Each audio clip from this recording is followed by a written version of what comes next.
निगरान वज़ीर आज़म बलोचिस्तान या खैबर पख्तूनख्वा से होगा। इत्तेहादियों ने इत्तेफाक कर लिया है। वज़ीर आज़म के अशाये पर इत्तेहादियों की मशावरती इजलास की अंदरूनी कहानी सामने आ चुकी है।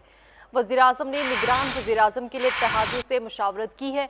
तमाम रहनुमाओं ने निगरान वज़ीर आज़म किसी छोटे सूबे से मुंतखब करने पर इत्तेफाक कर लिया है। इसी हवाले से मजीद बात करेंगे। हमारे साथ मौजूद है नुमाइंदा बोल न्यूज़ चौधरी फहद चौधरी। इस बारे में मजीद क्या अपडेट्स आपके पास?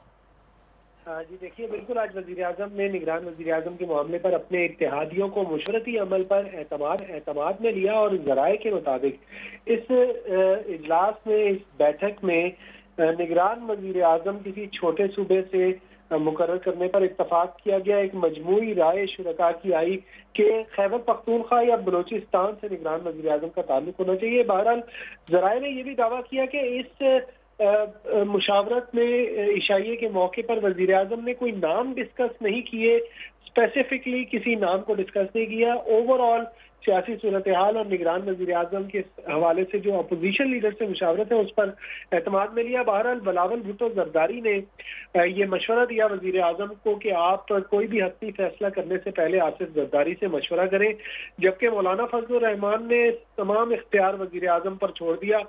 और अख्तर मेंगल ने ये कहा कि वजीर आजम केयर टेकर होना चाहिए, अंडरटेकर नहीं। जी बिल्कुल, इत्तेहाद वज़ीर आज़म के हवाले से इत्तेफाक कर लिया है। फहद चौधरी हमारे साथ मौजूद थे, बहुत शुक्रिया। साबिक वफाकी वज़रा